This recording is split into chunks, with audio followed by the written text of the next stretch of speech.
Let's, who'd like for us? Yes, I. Let's pray. Oh God, of heaven, we afternoon, Lord Jesus, thanking you for the many blessings you bestowed upon us. Lord, we pray that you'll just bless this meeting as we move forward.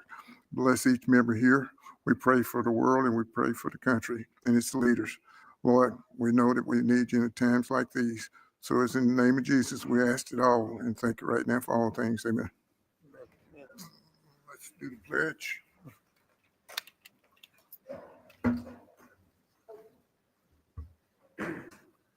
I pledge allegiance to the flag of the United States of America and to the republic for which it stands, one nation, under God, indivisible, with liberty and justice for all.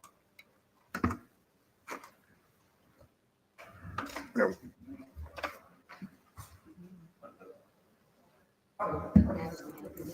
Yeah, we can. If you No, lead it, I will. let's don't do that. I'm right there with you if you want to lead it. Okay, we've got one item to deal with.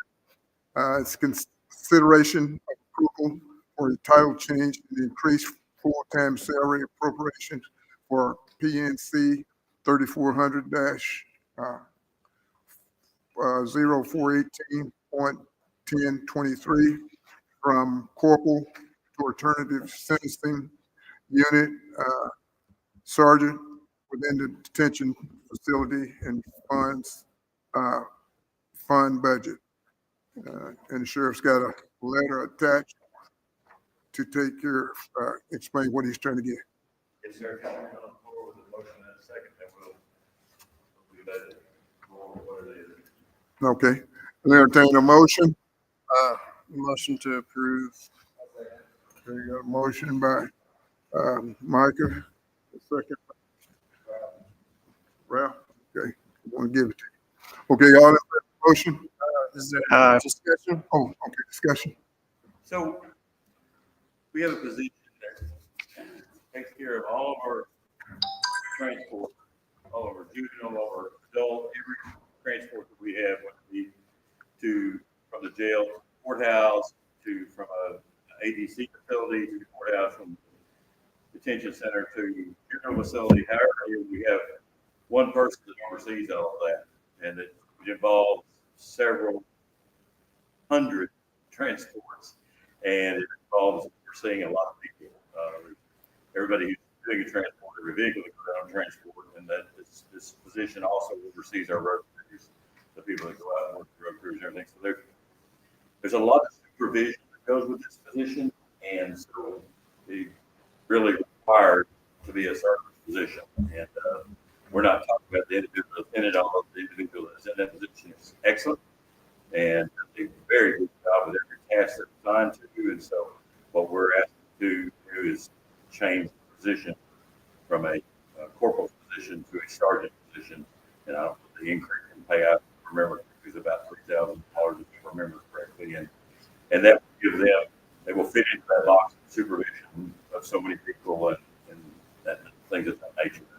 I just, Sheriff and I have talked about it for about the last 8 or 10 months, and it needed to be done. The first really opportunity we've had since we worked on the budget to express to the Human Resources Committee something that we felt like needed to be done.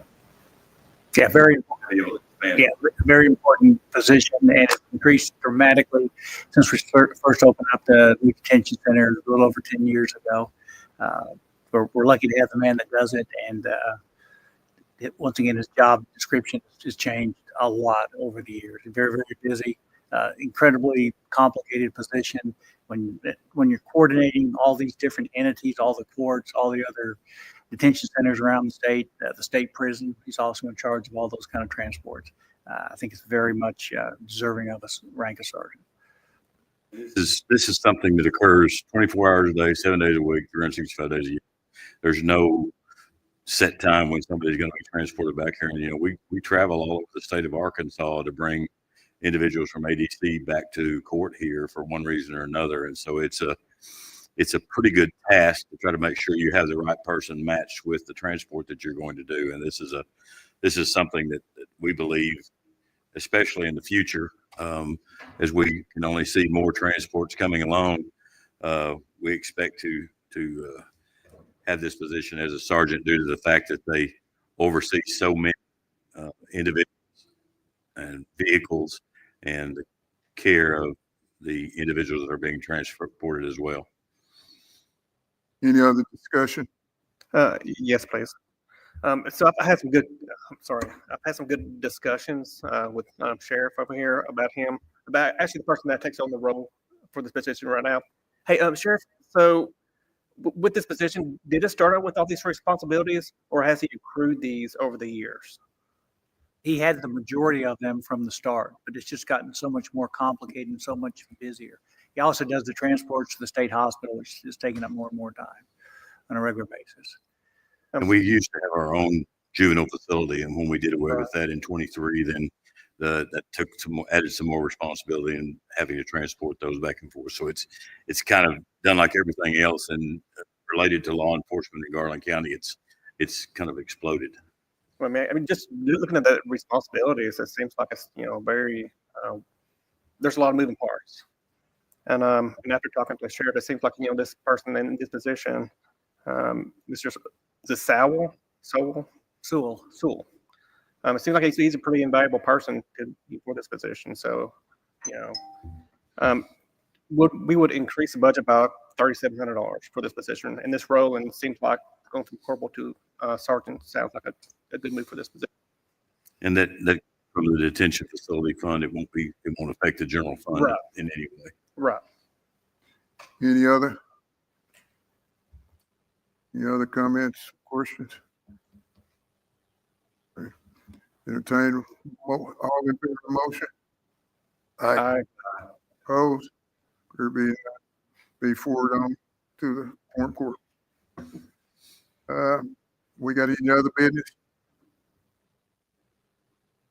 Entertain a motion to adjourn. Motion to adjourn. Adjourn.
Can't have too much prayer. I ask Justice Broughton if he with prayer.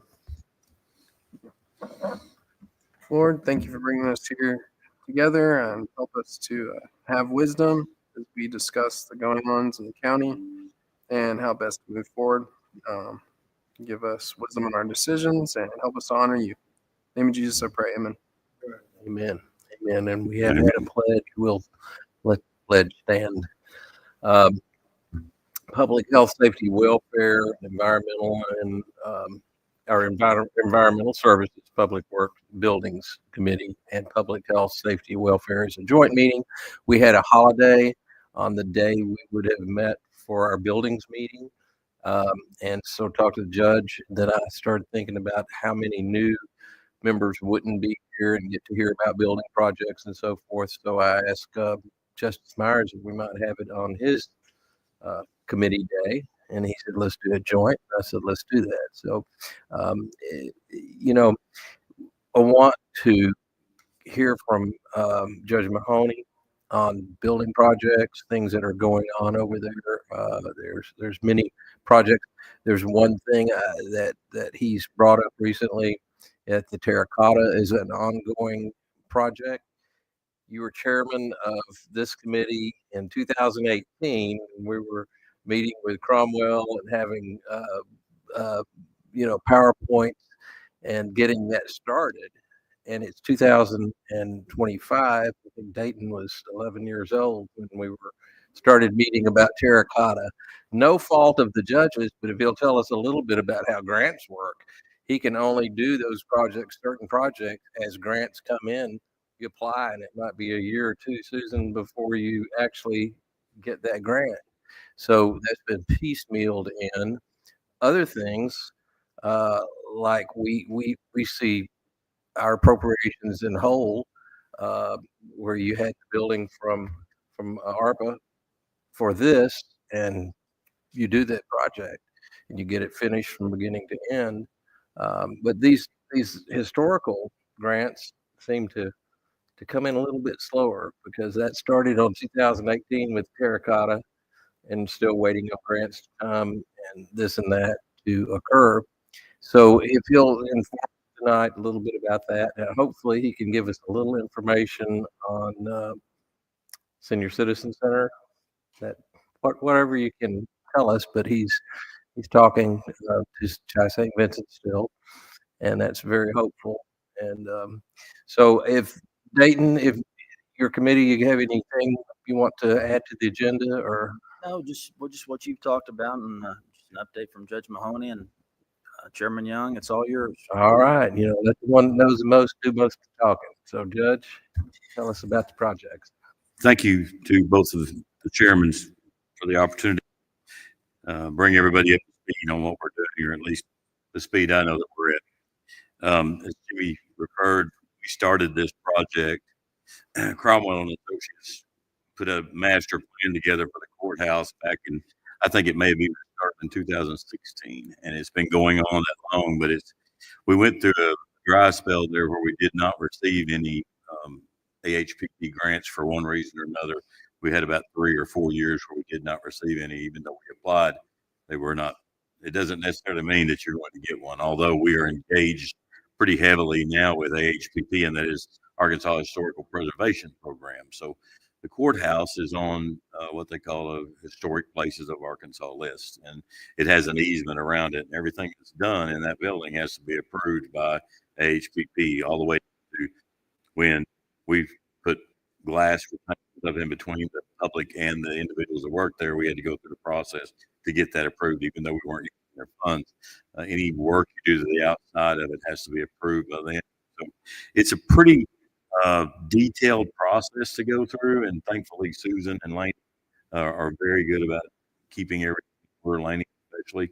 He works on the AHPP grant, works well with them.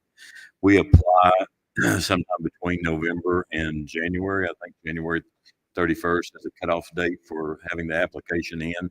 You have to have a detailed program as to what you plan to do with money if you receive it. This year we've turned in way more than we know what we get. We have a lot of projects that we want to do at the courthouse, and hopefully when we adjourn this evening, the committees can go up kind of walk through the courthouse with the committees afterwards, and I kind of give you an idea of what we're up against and what we're looking to improve. And one thing we're going to have to do this year, depending on, it's not fully dependent on getting a TV grant, is the plumbing, and you'll see some of that when we go up there. We've got some bathrooms that are shut down just because the flow of the water in and the matter of being able to get it out. The wastewater lines is not working well. But I've kind of made a list here. Susan put a list together for me, and I'm going to kind of work through that. And when we finish, if you've got any questions about it, we'll pause for a moment and we'll try to work through any questions that you got there.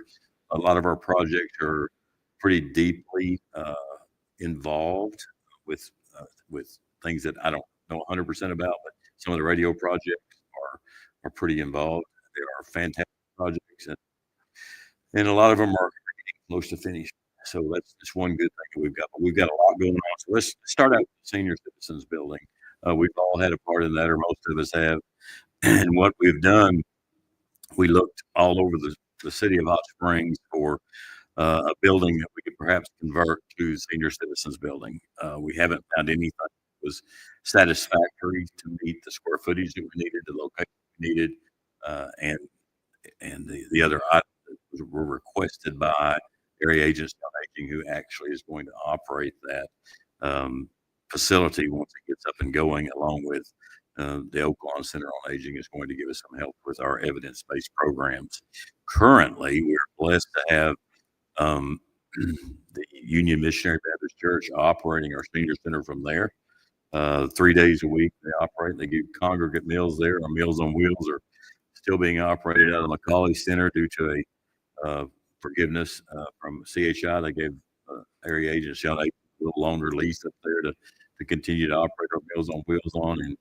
And Mr. Corey over there at the Union Missionary Baptist Church it's just a super group of people over there that are willing to help us with this program. And it's they do the congregate meals there, and then 3 days a week they provide senior center. They've got a basketball court in there, and if you haven't been in there, you owe it to yourself to go by one day. They're very receptive, very friendly group, and they were super excited about getting to do this for the community. So I can't say enough good things about them. So we have worked with CHI throughout probably the last half of last year, wouldn't you say, Jimmy?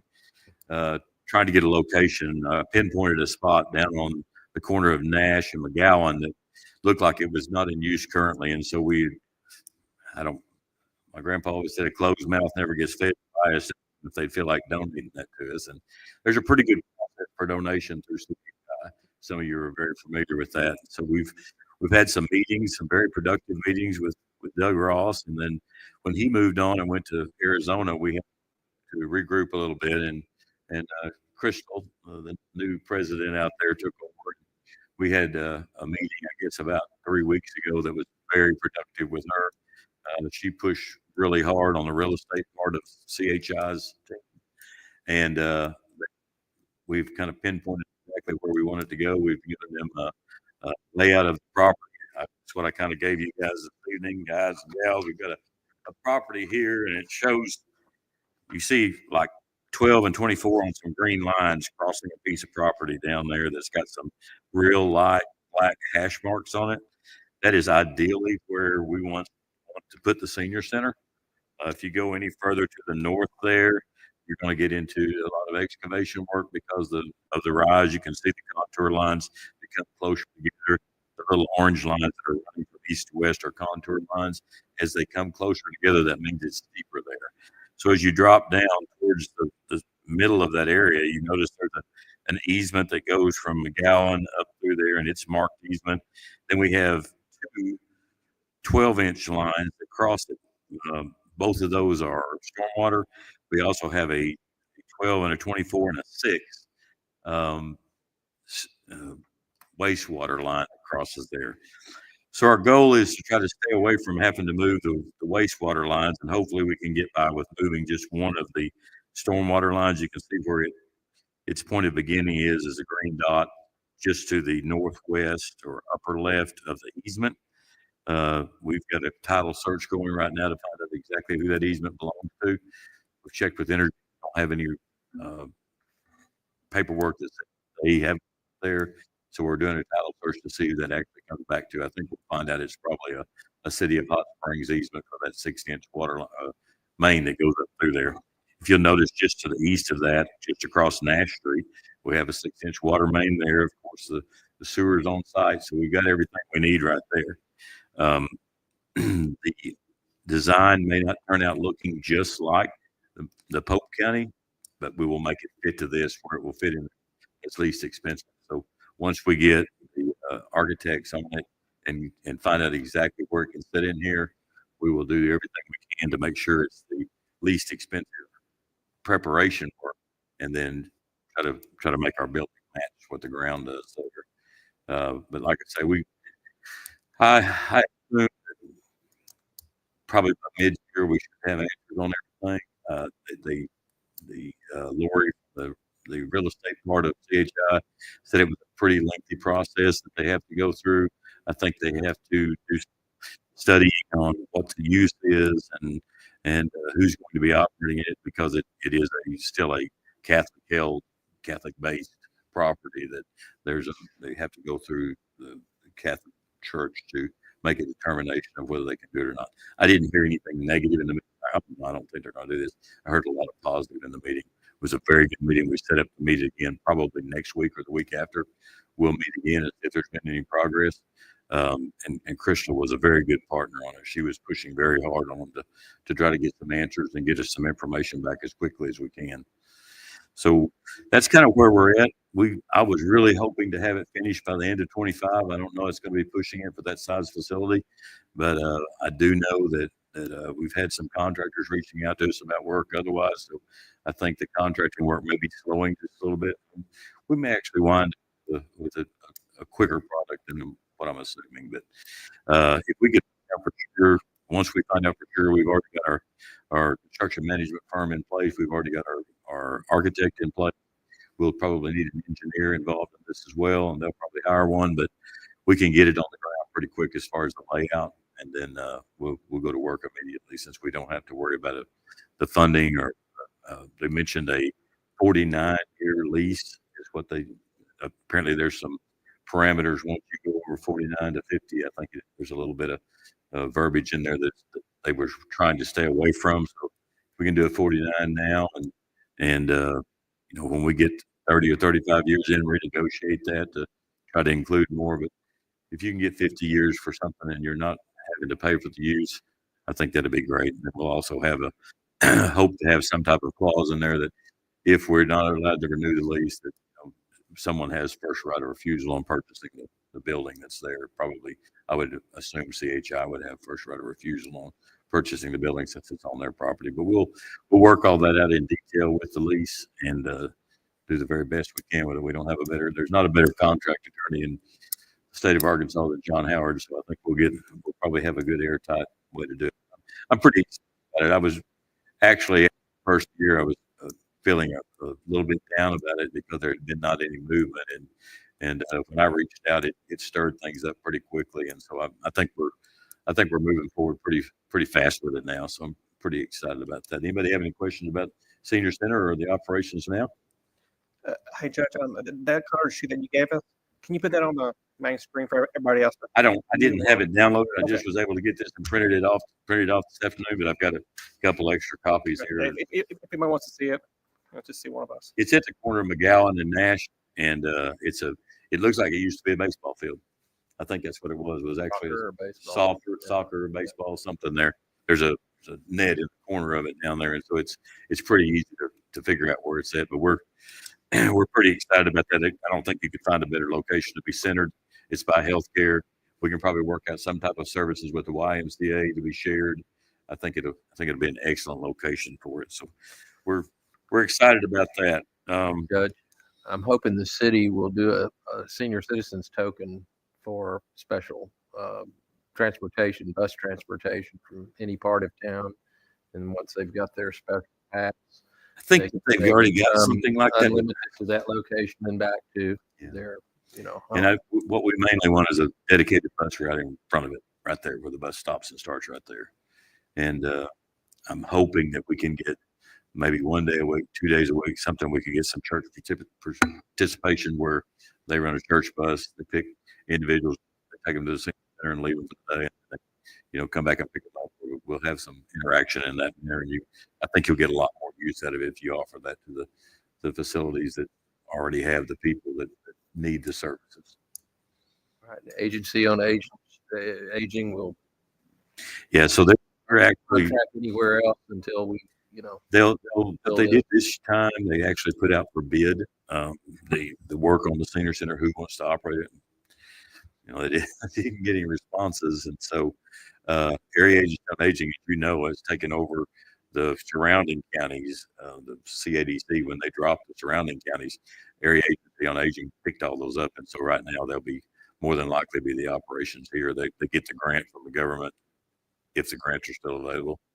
I don't know how much of that's in question right now, but I think by the time we get ours in operation, it will probably be resolved and move forward, and we'll be able to go on with it. I don't think there's going to be a problem with that. But yes, they should be the one. And Kathy Packard has told me that she would be there for whatever I needed her to do. She's actually announced her retirement from Oakland Center on Aging, so she will be able to lead us with a bunch of the evidence-based programs and the things that she already does for the senior center. And if you haven't had an opportunity to meet her, she's a fantastic person that has helped us in so many ways, and it helped us on this as well. She's been part of our team that sits in on the meetings because she's well versed on what they need.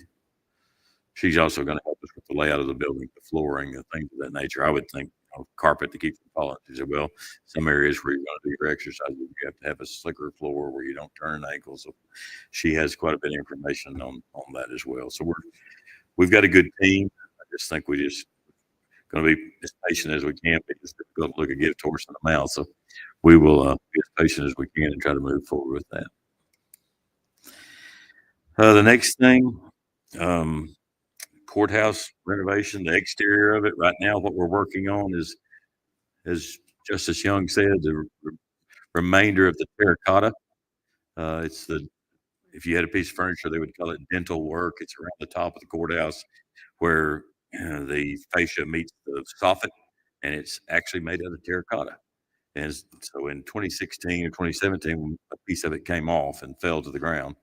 And at that time, we did a survey and realized that the attachment points were water had intruded, and the attachment points had eroded the attaching metal to a point that it was letting go. So those pieces are probably, an individual piece is probably 40 pounds. And so they're put across there in many pieces. And as they start to fall off, if they landed on you, they would kill you. So we immediately went to work on that, had a program put together, and we have been working our way around the building. They are finishing the western end now. They've had to have some scaffolding there. If you'll see, the lift is up there at the back of the building. We still have to do the southern side of it to be complete. And then while we were in the process, we noticed that on top of the A-frames around the terracotta, there's some cracking up there as well. Well, we've already got them mobilized, so we're going to do a change order. It's a change order of about $21,000, but we're going to have them come in and pressure wash all that out, seal all the cracking up there, and then put a elastrometric coating over the top of all that, so we don't have to pay for another mobilization and all the things that go with that. So it's one more thing they can do while they're here. But that we've already had the exterior of the courthouse tuck pointed. All the brick had been tuck pointed. It's been sealed. It's been pressure washed. All around the windows have been painted. So we've got a lot done on the exterior, but there's still a long way to go. We've got single pane windows in it still, and somewhere down the road they need to be addressed to either be restored or replaced. But I've got an American flag that sits on my desk, and in the wintertime when the wind's blowing, you can see the flag moving around. So it's a little drafty, and in time it will pay for itself. But right now we're working on that, and we actually received a full grant for the exterior work this time. It's $165,000, and AHPP awarded a full grant. We have to be through by the end of June, and we will be. There'll be no problem there. They're probably going to finish that up in March if we can get weather and judges to allow us to do it. But you can't work on the outside of the building when they're in court, and so it's a pretty tedious process to be able to. You have to kind of jackhammer that stuff off, and it's pretty noisy. And so when the judges are in session, when they have court, they've been very good to work with us, but they just can't do all that noise. So I think we'll be through in March with that part of the program. And then we can look on to the next phase of what we want to do. Any questions about the exterior?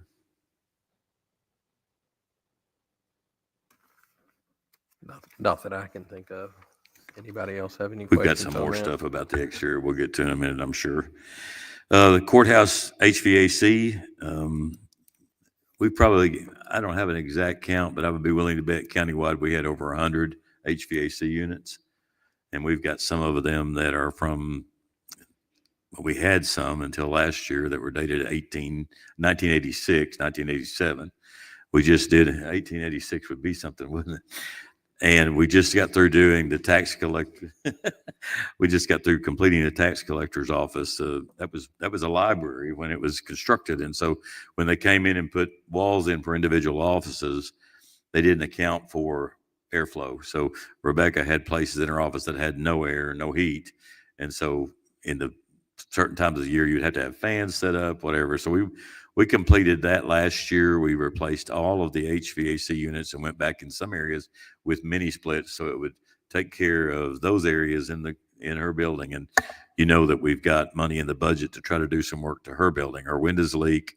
There's an awning on the far side of the building over there that the only place that's an awning is right in the center of it. If you're standing there during a rainstorm, it leaks between the awning and the building. It leaks on the outside of the building, and it leaks on both ends.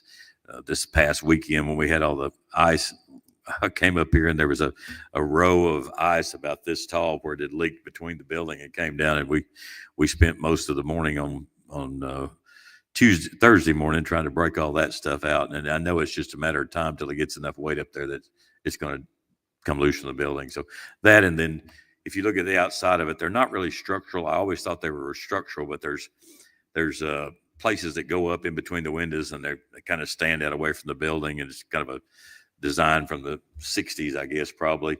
They're cracked. If you look at them, you can see they're all cracked up. And I always thought that was concrete and they were solid, but they're not. It's apparently furred out and built out, and then they're probably covered with plywood or something. So I dare say that inside behind those cracks, we've got some rot and deterioration that we need to look at as well. So we had money budgeted for that. We had to pull part of it out to do another project. It was kind of an emergency. So we'll see how much we've got at the end after we get through with the inside of the courthouse, and we'll go from there. But it needs to be worked on as well. And we've got for the HVAC stuff at the courthouse, we're utilizing a energy efficiency conservation block grant. We received a voucher for $70,000 to replace HVAC, and that was quite a process to go through as well. We're going to replace units in both courtrooms, actually all three courtrooms that are that have leaks that we can identify, which means they're probably in the line set somewhere, and they're older units. They're in their 90s. So we're going to replace them along with the line sets, and that will be a pretty lengthy process. So I'm trying to find a week for each courtroom that we can go in and work without disturbing court, but replace all those, because if you get a jury trial going on where you've got 50 or 75 people in there and you have one unit go down, it causes problems. So we're working on that. Also, we've got set aside some money for work on the inside, and we'll get to that just a minute. I guess we can go ahead and talk about it now. Our plumbing in the courthouse, it consists of some galvanized pipe, some copper pipe, some PVC, some PEX, some black pipe, some tile. There's a little bit of everything involved in both the freshwater side and the wastewater side. Where we have most of our problems with the wastewater side is we have blockages that occur about twice a month. Right now, we're on average to have to have somebody come out and rod it out or take a jetter and jet it out about twice a month. With this project, trying to define exactly what we needed to do to turn our grant application into HPP, we had it cameraed. We had an individual come over from McKinstry Company, and they cameraed every wastewater line here. We've got about 3 places where there's actually separation in the line under the slab, which will have to be cut out, jackhammered up. So it's going to be a pretty invasive project. We've got several areas of black pipe that are scaling on the inside, which have reduced the size of the pipe. And so they're catching everything that goes by, every piece of tissue, everything that goes through there, they catch it. And so it's causing a blockage. And we've got a couple places where it has dropped from weight of the wall or whatever. It actually runs through the treasurer's office. So her office will probably be the most invasive. After we get off the first floor, second and third won't be so bad, and fourth, because it's all in the walls or above the ceiling. But we've got on the second floor, in the men's bathroom on the second floor, if the floor drain gets too full, it runs out on the prosecutor's desk below. I mean, we've just got so many problems there. Our intake side, the fresh water coming in, came in one morning, and in front of the treasurer's office, there was a pool of water. And I thought, well, somebody has spilled something there. So my maintenance crew, we got over and we mopped it all up and went back down there about 5 minutes later, and the pool of water was there again. I thought, well, somebody's playing a trick on us here. And we mopped it up again and looked up, and one of the tiles was wet. We popped it up, and there's a cross line there that it's galvanized, and over a period of time, it has eroded from the inside out. So it started to spring pinholes. Right now we've got 12 clamp patches on that galvanized pipe trying to hold it until we can get something done. And it's like I say, it's tied into galvanized, into PVC, into PEX. Whatever they had in their hand at the moment is what they would use. It's if you look at the plumbing in the building, it's kind of scary. So that's something. We have a preliminary estimate right now of about $700,000 to do the plumbing throughout the whole building. That's working at night and on the weekends because they can't work during the day. And each morning they have to have the courthouse back operational before we can move forward. Now, we haven't bid it out, but the Omnia partner, McKinstry, that we're going to use in this for construction management has given us a preliminary estimate of about $700 on just the plumbing. Now, also inside that we'll look at when we get up there, we would like to redo the flooring, and the floor is unlevel, and the tile that's in the floor is cracking out. There's about 3 different kinds of tile in the floor. And then at some point there was drop ceilings put in, and they kind of took the arches out of the hallway and kind of destroyed some of the beauty of the facility. We've got an area just above county clerk's office down there that I understand is some of the original brick that still may have soot on it.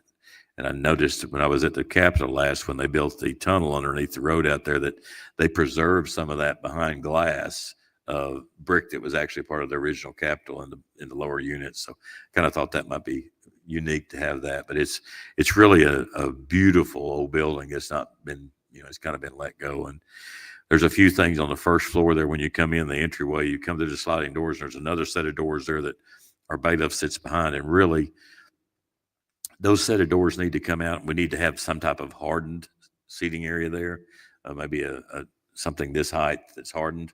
So in the event of an active shooter coming in, the deputy actually has someplace to go. Right now, they are sitting ducks. They've got absolutely nowhere to go. They can't hide behind any desk. They're behind those pieces of glass. So that's part of the plan, is to take that out, put a hardened desk of some type there where they'll have someplace to sit. And we can also put all of our screens for all of our cameras on one wall and hopefully on one type of screen, where we've got like 7 different ones there now. But that's all part of that project that we'd like to do. We'd like to start on the first floor and then go to the second floor. And the flooring in the first floor, it needs to come up. And then we found a contractor that actually reproduces the original flooring. They're kind of a hexagon shaped white tile with black grout around them. And the only thing we have to decide is if it's 1/8 or 1/4 inch grout. I believe it's 1/8. So it will go back looking just like it does. And then all of the chair rail and the wainscoting that's there, that's marble, the seams in between it all need to be resealed, and all that needs to be refinished. The walls need to be painted, and there's places that the plasters came loose, and we need to fix that as well. But our priority this year is to see how much we actually get from AHPP. I'd love to get a grant for the whole thing, but we are definitely going to have to do the plumbing regardless. And I'm hoping to get enough that we can not have to spend much out of our coffers, and maybe do the flooring while we're in there and have sections of it cut up so we don't have to redo it. Our goal is to replace all of the fixtures in the bathrooms as well. We've got fixtures from all over, and half of them, the water works. They don't work. They're 1.6 gallons per flush or 2.0 gallons per flush. the volume of water that comes to them is not great enough to make them flush. On the second floor, it's a 4 flush system. You flush 4 times to get anything to flush. So we're looking to get away from that. And part of that is water that comes in. You have to have enough flow of water to make those things happen. Any questions on that part? Just on the budgeting for the plumbing, it seemed like last year that after we did the thing for the sheriff's department with the emergency services package for extra people, that something got shifted that had been dedicated for plumbing. It's from it was from that building over there. I believe we had money set aside for that building, and we shifted. I think we shifted $200,000, and I can't remember what it was for. Oh, it was for the end of the year, to work through the end of the year, because we did not have it. Okay, and that does that come back? It was plumbing? LATC. Is it coming back to plumbing? Or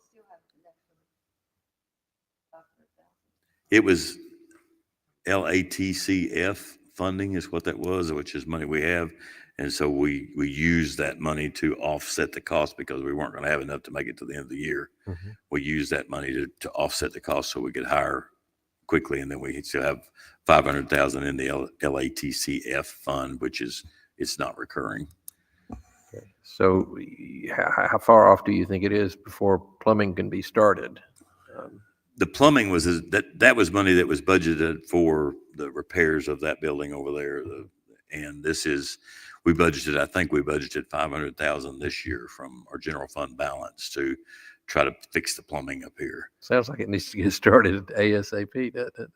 And we, like I say, I would hope, I guess the biggest amount we've ever got from HPP is $165,000 that we got this year. And I would hope we would get half of what we've asked for next year. You know, we've asked for a tremendous amount. I think it's 1.5 million maybe for the whole project inside. And we don't expect to get all that, but we do expect to get enough to help us get the plumbing done. And that's something we're probably going to see a lot of collateral damage from getting the plumbing done, but it's got to be done. We've got to do it. And they did a very thorough job of investigating all of it. And at some point, we've got to redo the electrical too. You know, it's just never ending. It's an old building. It's gorgeous. It's beautiful, but it's the cost of maintenance, the cost of upkeep. We've still got the breaker boxes down where all the power comes in. You still have to crank those up to make the breaker engage. It's a spring, and you wind a spring up, and then you engage the breaker that way. And every time we have a power down, the electrical company that's here is always concerned that they may not re-engage. And so I keep my fingers crossed that they will re-engage each time, but it's an antiquated system. It does sound antiquated. Needs to be replaced, but we're focusing on the plumbing, and then whatever we can do from there. You know, it may be a 3-year project to get the inside of the building done, a 4-year project, but we don't believe that if we've got the floor cut up already, there's not any reason, if we do have enough money budgeted, that we can move forward with fixing the floor. I don't know that we're going to have to take some of the ceiling out, but it's a drop ceiling, so it won't be too bad to get those lined up. We're going to do all we can though with what we've got.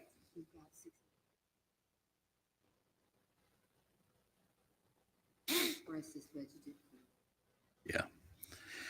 She said we had about $620,000 in the LATC fund, and $500,000 was budgeted for there, and the rest is budgeted over there to try to fix the awning and items like that. Any other questions on that? Yes, how many HVAC units have been replaced? I'm sorry? How many HVAC units have been replaced? Oh, I'd have to count them. Okay, but there's much more needed to be done. Oh, yes, sir. So in 2016, the district courts, which were responsible for the maintenance on that, and the city shares our cost on that, they contribute 24.9%, and we take the rest. And that was set up by circuit court back when it opened due to the square footage, because we're responsible for all the juvenile expenses over there. They went to a geothermal system over there, and all the units were replaced at one time. And that was I believe that was in either 15 or 16. And now we're starting to, about 3 or 4 years ago, we had a break in a line in one of the wells. And so we had to dig up the whole front of the courthouse over there and find the leak, replace it, and then had to it had drawn water dirt into the system. So we had to replace all of the interior plumbing and put chemical pots and filters on it to try to stop all that stuff from going up into the HVAC units. And so we're replacing this Friday, actually, we're replacing a compressor on one of the geothermal units. There's only one company here that works on geothermal units, and the estimate to replace just the compressor on that unit is $8,000. And so I think there's 11 or 12 of them over there. And so there was a lot of poor engineering that went into that building, but we're going to try to keep it up and going. It's, the idea was that efficiency was something that they were putting that in for. Well, when we dug up the lines, we realized that they had not installed 10 of the wells that were to be installed there. We were about 10 wells short. And so that's why it never keeps the temperature down like it should. And it was signed off on back there. And if any of you remember, trying to see somebody that's old enough to remember, I guess Jimmy, me and you and Thomas is about it. But they had a fatality when that building was being built. They had a cave in front, and there was a fatality there. The trench that they were working in on that geothermal system caved in, and was a fatality. And so I think they probably cut the project short just because of that. There was a lot going on, and so it was troubling. But I think that probably adversely affected the building. So that's any other questions on that? All right.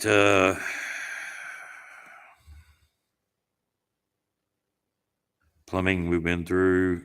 District Court this year, we budgeted for two things there. City of Hot Springs has included their contribution in their budget.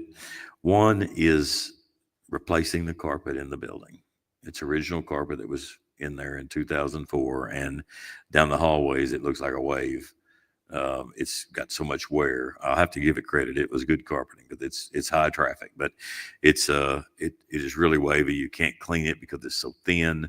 And so we're hoping to go back with something like this. We budgeted money to try to replace the carpeting this year. And that's even tougher than trying to work in this courthouse because they have 300 people through there every day. And there's hardly any times that they don't have a docket. So we've got to try to get in and out on a holiday or on a weekend or something like that. And I haven't put that out for bid yet because we've got so much other stuff going on that I've tried to hold off so I can devote my attention to it once we get it out. We have also budgeted to put a generator in over there. It's one of the last of our buildings that does not have a full generator for the whole building. And more times than not, we've actually been without power lately. And so when you have a courtroom and you've got a court building full of 300 people that are there because they broke the law and you lose power, you've got a problem. So we've budgeted to have we had a Gigerich Electric will come out and do an assessment, tell us what we would need, and then we'll put that out for bid here probably in the next 45 to 60 days to try to get a generator over there. We just added one to the courthouse last year here, and we've already used it 3 times. One day we used it for almost the whole day, but we did not miss any work. Rebecca's office has one that she bought out of her automation fund, so we've got a full building generator there as well, and it's worked well for us. So we're trying to get to where we can keep working no matter what, because the energy grid is overloaded, and we see more and more outages now, and they seem to have a wreck every week up there at the corner of Hawthorne and Washington. It invariably knocks our power out. But that's two of the things we budgeted for there, but we haven't bid any of those out yet, trying to get past some of the others. One other piece of paper I gave you when I got here this evening was for the parking lot over here where we tore down the children's clinic, I call it. That's what it was when I was a kid. Dr. Rosenzweig and Trishman's office. Yes, right over here on the corner of Hazel and Woodbine. If you can see, we're going to be adding there's actually about 52 or 53 places on here. And then we've got parking along one side there that can be used for a truck and trailer or a longer vehicle, something of that nature that can park there. We're going to have an entrance off Hazel Street that is a keypad or fob entry. And then we'll have as you can see there, we'll have a gate and a sidewalk that goes to the sheriff's office that is entry only with the fob that enters into the sheriff's office. It'll be so the employees, everybody from the sheriff's office will have access to come in and out of that gate, and it's not won't be for anybody else. It's just to move those vehicles. So if we can put 50 vehicles down there from out front, that clears up 50 spaces here for 3 district courts here, 1 district court over there, and 2 district courts, 1 circuit and 3 circuits over here. When they're all in session, if you look, there's just nowhere to park. And now there's paid parking in front on Washita now, so people will be looking for even more room to park. And there's just not anywhere. I mean, they'll actually park in a reserved place. Just, if I don't care, I got to go to court.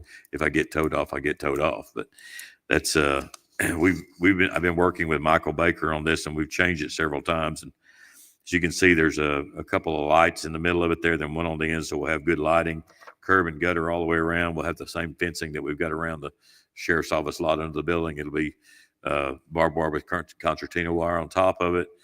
We've got a drainage system that comes down to a detention outfall down there in the corner, and we'll have to add some landscaping around there that's already been figured in as well. I think the estimate for that right now is about $394,000. We will take bids on that, and then if the bids for grading are significant, we'll see if we can't work to where we can have the road department come down and do some of the final grading for in-house. We've got an area over there where there used to be an old church that was torn down years ago. That's really the only place that needs to be graded out. When we tore down the other building, I had them go ahead and compact it and be ready for this. So we may try to do some of that ourselves if the bids come in too high. But right now, it's about where we're at with the lighting, the curb and gutter, meeting the city's requirements, the fencing, and the gate operators that we've got up for both. But I think it'll be a good, secure facility for the sheriff's employees and the sheriff's vehicles down there that we don't need to put out anywhere else. Judge? Yes. Is that 394,000 an estimate for everything for that project? That's from comprehensive where it is right now. From taking from what it is now to completion 394,000. Yes. Do we have any of that budgeted? I don't think we do. Yes. We do. Yes, we Okay. had 500,000 budgeted for that parking lot, Oh. and we spent I think so far with asbestos abatement, we had to do some asbestos abatement. I think we've spent right at $30,000 with the raising of the building, the asbestos abatement, and leveling back and compacting. I think that's what we've spent so far. So we got a little wiggle room. Sounds like. Yeah, Good. we do, and Okay. we may be able to get more. You know, what we'll try to do is we'll see. We may be able to come down there with the road department and clear that area off that's above grade there and get it close, and then whoever paves it can finish that. We certainly don't want to lay out for curb and gutter, but because whoever does that needs to do that job. But we can maybe do some of it ourselves if the bidders are so kind to let it happen. We've seen just a little bit of correction in some of our bids that we got. We just bid a state aid project, which is to do an overlay on all of Northmore Road from 70 West all the way through to Sunshine, and it was about 20% less than what they anticipated it being. It's coming out of our state aid money. I just met with them today. We're having an on-site meeting Thursday morning for pre-construction, so I look for them to start doing that overlay next week. So I think it's in your district, isn't it, Dr. Peters? So, and maybe yours too, Justice Floyd. I believe it's in there too. So Cranford's doing the job, so they'll be in and out pretty quick. We've got one last culvert to replace, which is on the end near Sunshine.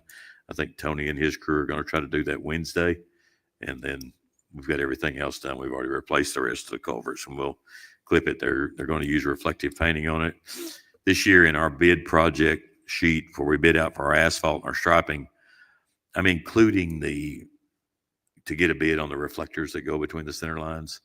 They just seem so helpful on thoroughfares. You wouldn't want to put them in a subdivision or anything like that, but your arterial roads, your feeder roads, I think they're very helpful. And if they come in at a reasonable amount, I think we might try to do those. I think the number I heard was about $500 a mile is all they are. So if we could do that on, your major roads where there's not any lighting, your Danville roads, your North and South Moore, things like that, I think it would be worth it. Big safety enhancement, isn't it? Absolutely. Absolutely. So we've included that in. Southwest Trails, anybody remember that? I think it started in 2016 as well. Yeah. We have received a grant about 3 years ago from Economic Development for a little over $1 million, and we had a match on it. And it's to the first leg of the trail will start at Guy and Spring, which I guess I don't even know what block of Spring Street that is, but it starts at Guy and Spring there. When I was a little child, there was actually a fair there. That's where the fairgrounds was. Then it became Deluxe Saw and Tool. There were some old Quonset buildings there. Something that's most recognizable going out that way is a salvage yard. Walker's Auto Ranch. The salvage yard is right there. As you go just past it, crest the hill, that's where it starts. And it goes down and cuts in behind Cutter School and comes out by the volunteer fire station on Westinghouse Drive. The issue that we've had is the area from Guy Street up about 1,000 feet there's not enough room in our right of way to get it built in there and not be in Genesee, Wyoming Railroad's right of way.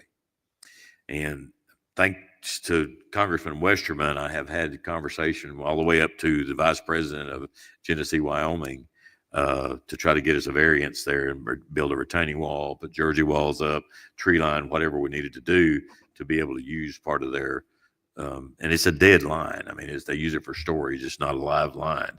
So I've been working with them for about 1.5 years to try to get enough there that we can get it built in. So I'm hoping that we're close on that we can start on the project of the Southwest Trail and get the first leg done. I've also contacted West Central Arkansas Planning and Development about the next phase. There's some funding available right now through RDOT for alternative transportation, which bikes, walking, whatever.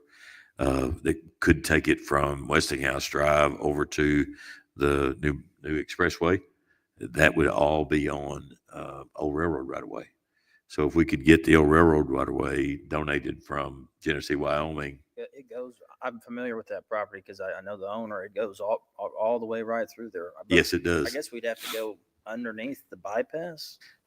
I think they would probably turn and go maybe prior to Mueller's property there, and come out on the side there of Spring Street, maybe and go down Spring Street till it gets down to the bridges, and then, or eventually the goal would be to put the bike trail on the old historic Slaughter Bridge, rather than having it raised when we build the new bridge there.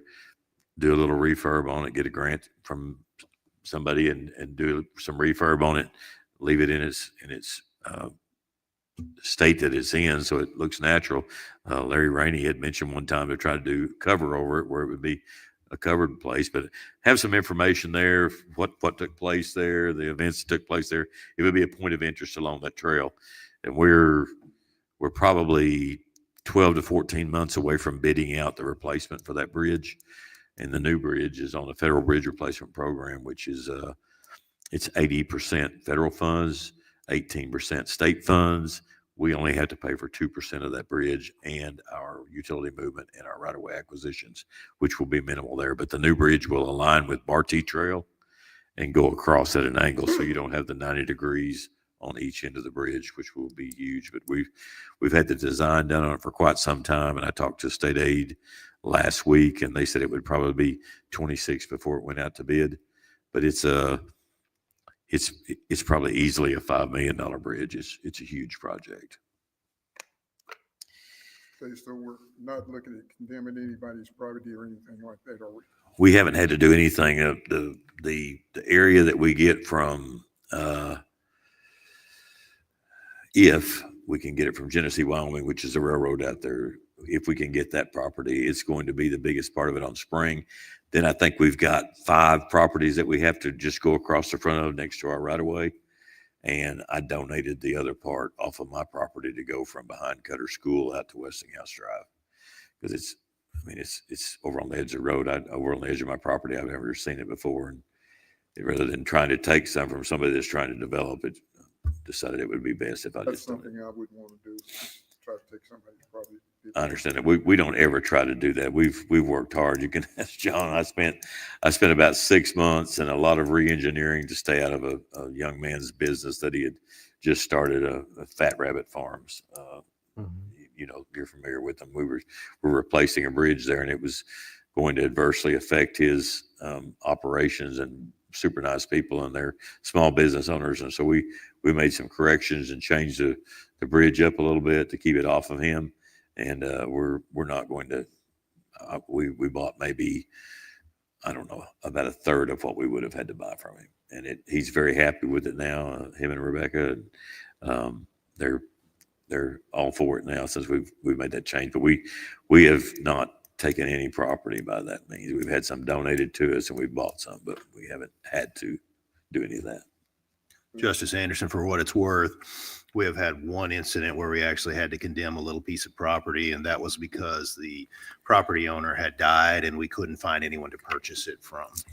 And so we had to condemn that. That was out off the Armand Trail for a footprint for a bridge pier.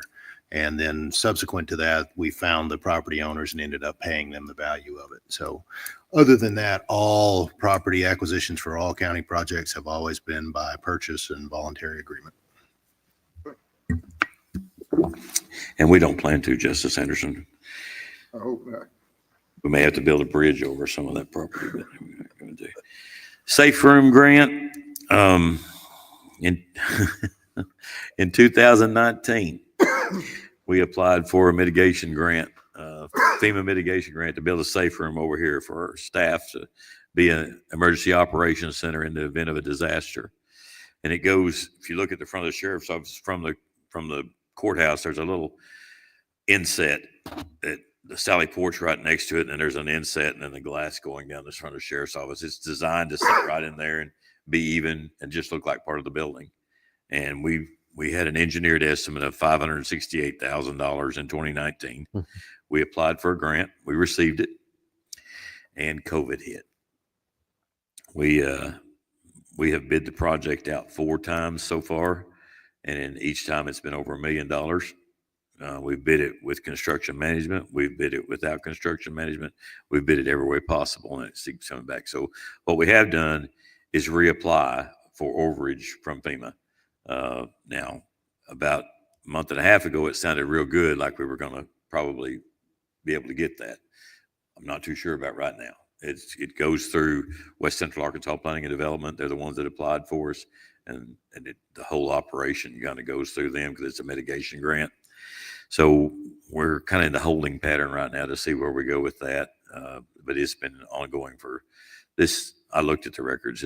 This August will be 6 years that we've been working on that project, and we haven't turned the first shovel of dirt. But hopefully we'll get that to come through. Phase 3 at the landfill. This past year, we did a excavation of 11 acres, clearing and excavation of 11 acres to be our next phase of our landfill. This year, we budgeted $650,000, and I don't have a engineered estimate on that. I'm just kind of guessing, and I think what we'll do is we'll have our acreage of our next sale match whatever the money we've got budgeted for, but it comes out of the fund that we have set aside at the landfill. Each year we set some money aside for, we know that we have to have financial assurance, and we know that we have to have so much done each year to try to stay in compliance.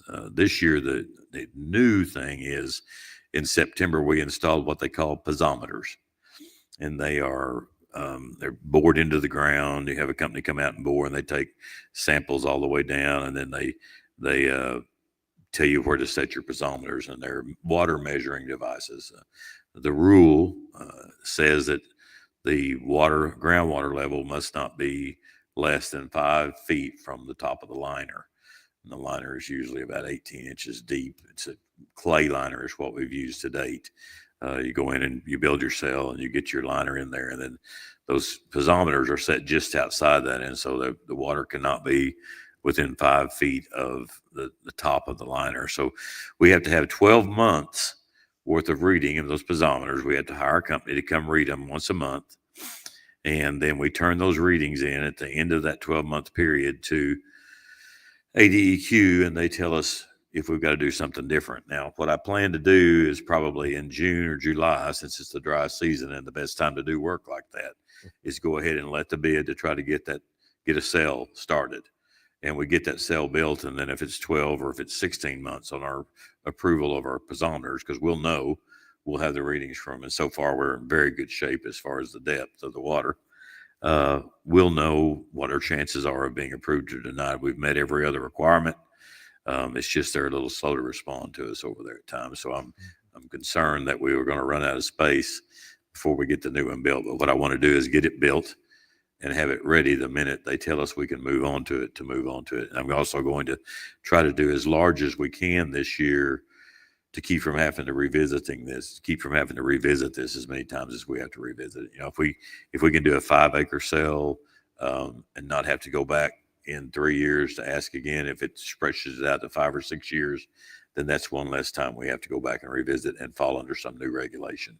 So that's our goal, to make that happen. And I think we probably can. B&F and Crafton Toll Engineering they actually designed the landfill from the beginning, and they still do all of our AEIR reports and all of our coordination with DEQ and all of the items that they take care of for us as any paperwork out there. But we plan to try to do that. And we've got a reserve fund set up out there to take the money from to pay for it. We budgeted $650,000 this year to try to build another cell so we can get started in it. So the 5-foot measure from, is that new? Did you say that's new? Yes. Is it state? Was Well, it state? they said that it's in the rule, but it's never been enforced. And so I don't think it's written anywhere, but general rule of thumb has been that the governments that have a landfill have been given some leniency because of the fact that they serve the public. They're just there for the public, and that's what we are. We're a government now, private enterprise, class 1, and we're a class 4, and that makes a huge difference because we don't put any food, household waste in ours. Ours is all building materials, things of that nature. So there's been some changes where they're heading towards it's the same. If you have a class 1, if you have a class 4, it doesn't matter. The rules are going to be just about the same, where you have to take the same readings, monitor them the same. We've always had a NPDES pond down there where all of our drainage goes to, and we monitor that. We check it once a month. If there's any release, we have to monitor that. But this is something new to make sure that the groundwater is not within. And they've got a lot of new people over there, and that's made a big difference. So if you had a failed test, you could lose your whole future area, couldn't you? So if it's too close, then obviously you raise the floor of your cell. Yeah, all right. But to your point, look how much airspace you lose there, because we have a cap how high we can go. You can't just keep going forever. You couldn't give away that much. So if we have to increase 2 feet, if we have to increase 3 feet, that's 3 feet by 5 acres that we've lost as far as airspace. So there's a fine line there. You try to stay as close as you can without going over to keep your airspace nominal and your waste nominal.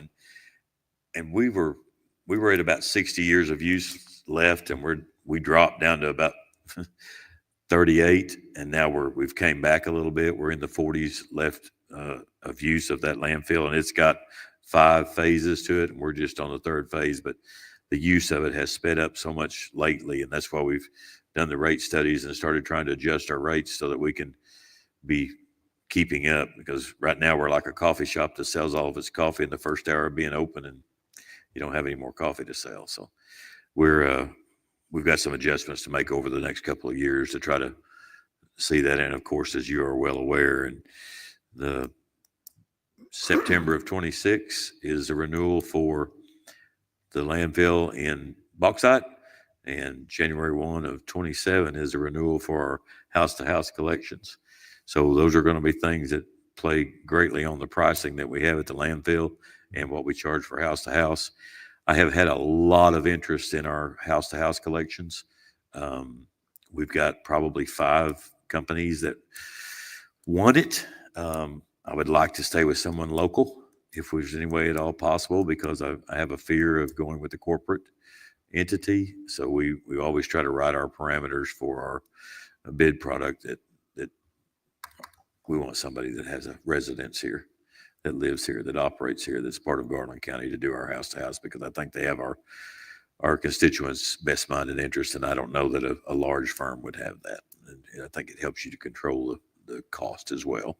Because once a big firm comes in and runs the others out, then you don't have anything left. Initially, we always did 3 different zones and we had 3 different contractors. And Rebecca can tell you the rates were different for each zone for some reason. But that's the way it was set up. Well, the last time we bid 7 years ago, they had came in with some huge astronomical increases, and 2 of them are identical, believe it or not. Two of the contractors had turned in identical bids, and so we rebid, and then we decided to go with just allowing one contractor to get it all. And so far, we're 6 years into it, and it was probably one of the best decisions we've ever made. We've controlled the costs. We've only got one individual to ask about a problem. We've only got one individual to send the people to when they call in with a complaint. So it has worked out fantastic. I had questions about it because the guy that got the bid was usually the ones we had the most complaints on.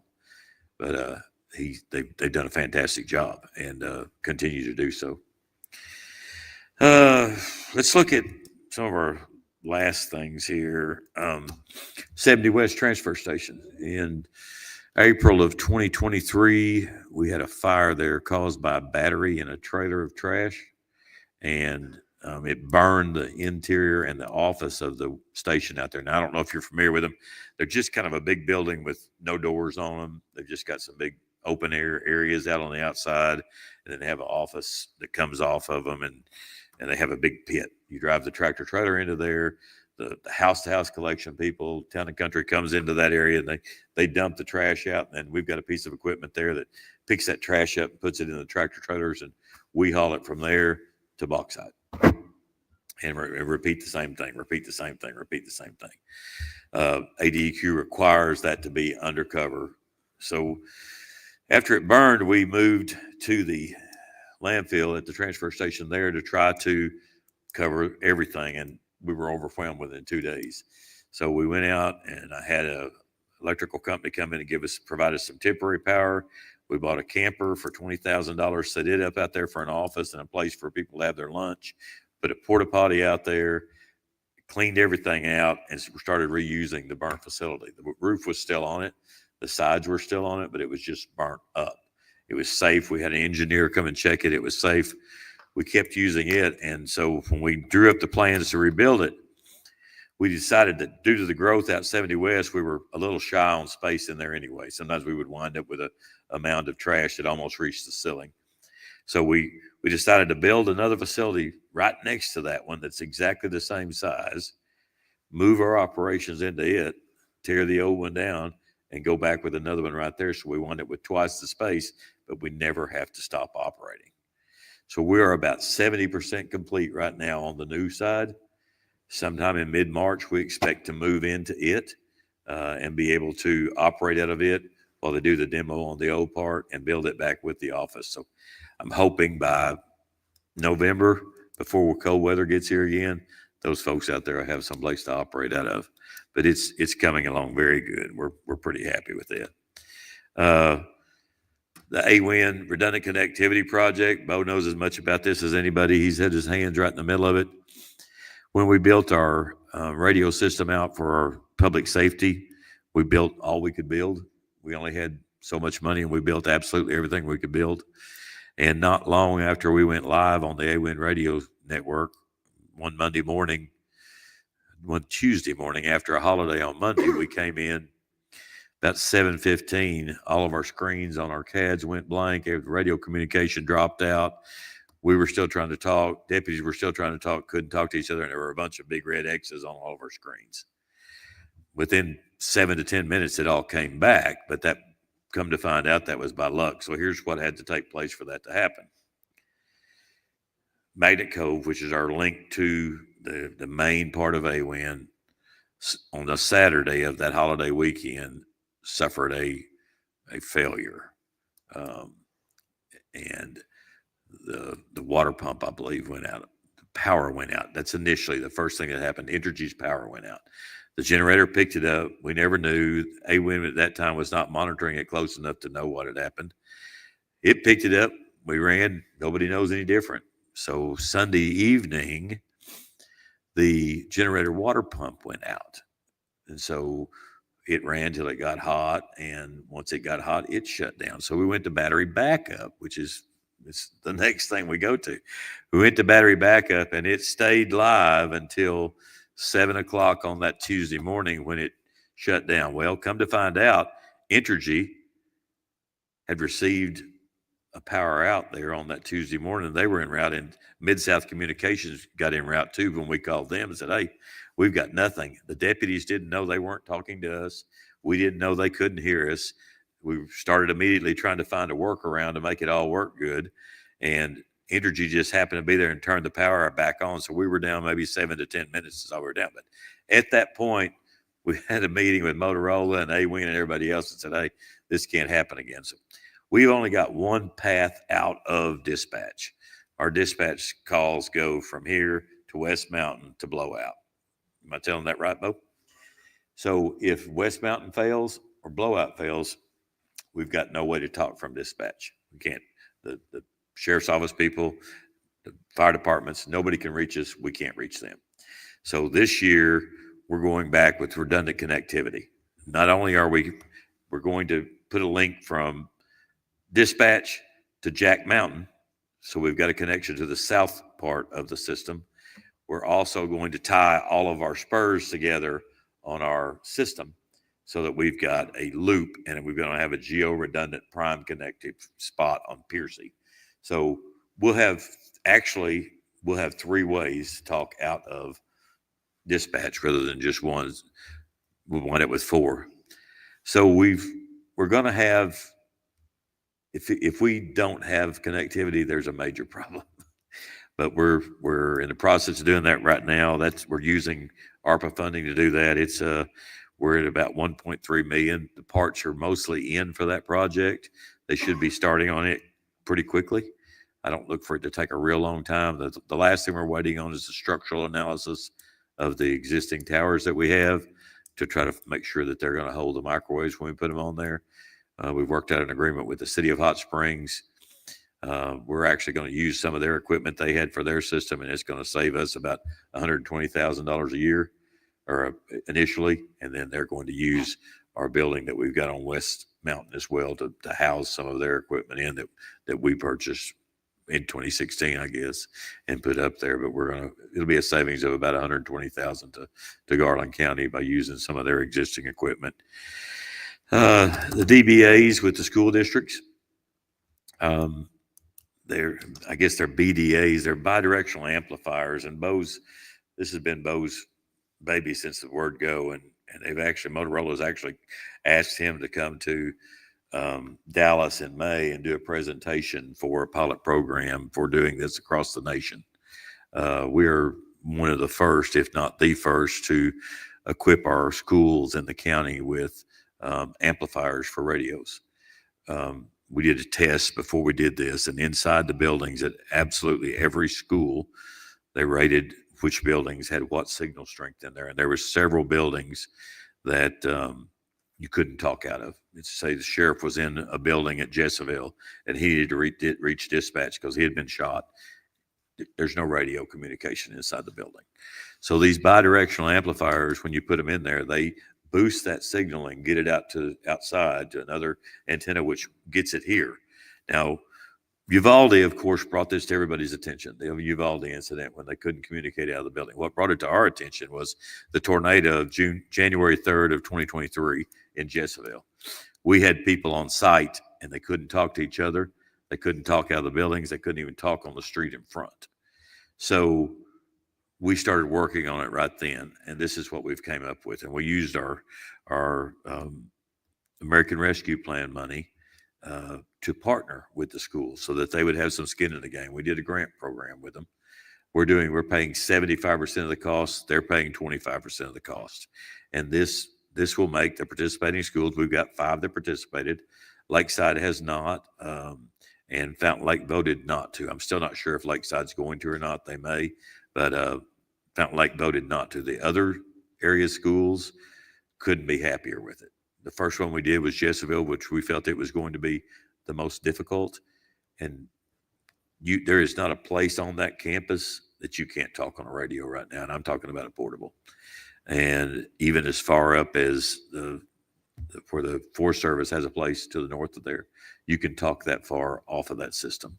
It was a great chance for us to have a partnership with the schools, superintendents, and Melissa Sperry. You can call her right now, and she will be a testament to how well it works and what she thinks it will do in the future. But you can imagine if you got somebody in that building and they can't communicate with who's outside, how difficult that would be. And we've done it, and I think probably by the end of March, we've encountered just a little problem at Cutter Morning Star with some fiber that's there, but I think they found a workaround for that by setting up an independent BDA.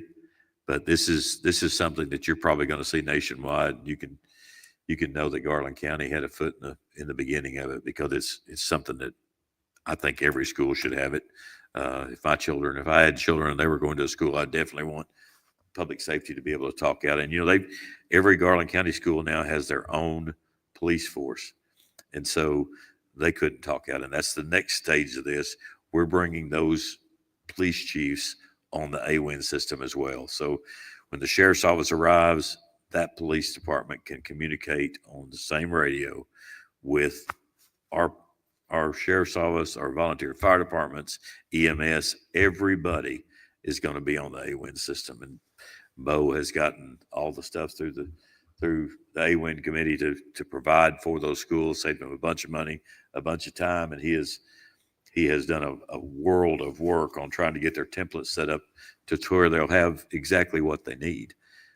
So we're pretty proud of that, and the fact that we're kind of a trendsetter here, and like Bo will be going to Dallas in May to speak to a group down there from Motorola, and I think that you'll probably see more about this in the next couple of years across the nation.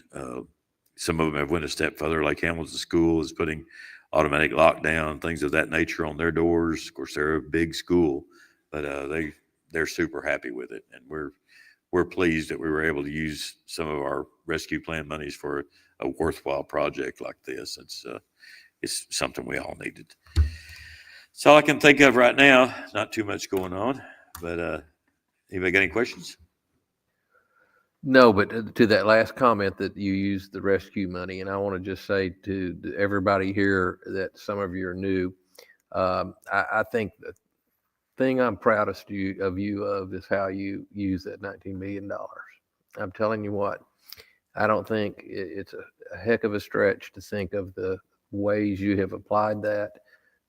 And I know that the criteria, the large print was things that you didn't want to spend it on. And I believe the small print, and you did a good job of getting in there and finding out what you could help Garland County with that would be concrete, that wouldn't create something that was not sustainable, jobs, departments, government.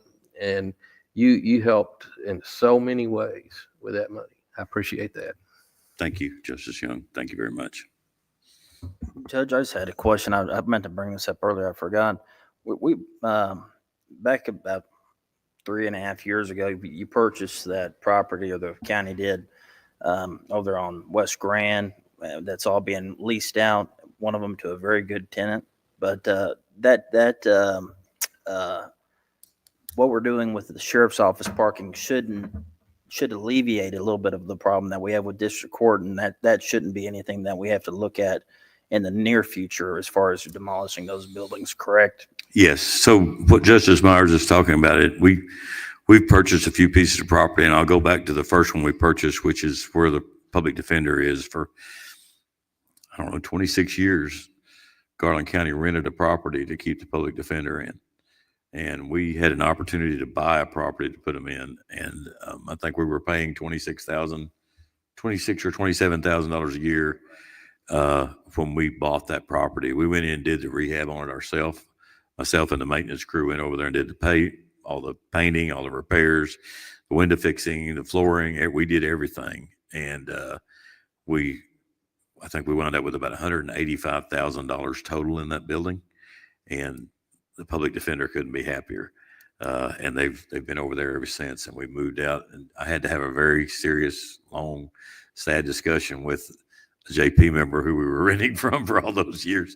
But it was in the best interest of Garland County, and we were able to do that. And then we had an opportunity to buy property on West Grand. If you're familiar with where Pro Millwork is, they sell doors and things of that nature, and then where the Molly's restaurant was. Those two pieces of property start right there, and they actually go up and connect to a piece of property that we have on Hazel. So if you come off of Hazel, it's kind of grown up now, but if you came off of Hazel, you would go into that property and you could either go to the election commission, the back of district court, or out onto Grand. So we purchased all that property with the intent of relieving some of our pressure over there or providing room for growth later. If we have to have growth, that may be where we have to move to, but it was actually to provide for a parking lot. However, Mr. Bulow had concerns about it that runs Pro Millwork, and I told him, as long as you want to stay, he's nearing 70. I believe Don's near 70 now. And I told him, I said, as long as you want to stay here and operate, we will continue to lease this to you. But when you're gone, we'll raise the building and start on the parking lot down there. So he's continued to operate and flourish down there. The Molly's building, we bought it. They were closing out of business. And Justice McGrew operates a ministry out of there. She actually has a place that you can go take things to and drop them off to be sold or given to the needy. They try to provide money for recovery that she operates. And so as long as she keeps it up and pays all the bills, we allow them to use that through agreement for that. And it's worked out. It's been a great partnership so far. But that's what Justice Myers was referring to, that we bought that property with the intent of increasing parking for district court. And we may not have to for quite some time now with being able to do this. And the building there where the children's clinic used to be had gotten in really bad state of repair. It had a flat roof on it. And we could not get it to quit leaking, and it just was slowly falling apart. A lot of asbestos in it. And so we got the opportunity to move. The only ones left in there were the extension office, the University of Arkansas extension office. And when we built this out, we built them facilities right over here on this side of the building. They've got all their offices. It was kind of built for them. And they're there, and they couldn't be happier there. So we've got that just raised down there, and I'm hoping in the next 3 to 4 months we can have the parking lot built where we can move the sheriff's office for those that are off duty and don't have home storage, or the vehicles that they drive to work that they can store down there. That we will, in an agreement that I worked out with the sheriff, the 6 positions that the supervisors occupy by the curb behind where we park, they'll keep that, but the rest of them will try to open for spaces over at district court. I see people sprinting across the parking lot all the time trying to get to district court because they parked over there in the employee parking. So it's very needed, and I'm glad that we're going to try to get that done. Any other questions? Anything else? I think that we'll adjourn to take our trip, and I don't think the public, the committee's going to go up, and Daryl's going to show us a couple of things at the courthouse that are a couple of the projects that he talked about earlier. So we'll adjourn, and appreciate everybody that showed up tonight. Thank you for coming. David, you're welcome to join us if you'd like to. Yeah, David, you can go. You're kind of one of the committee members anyway. Yeah.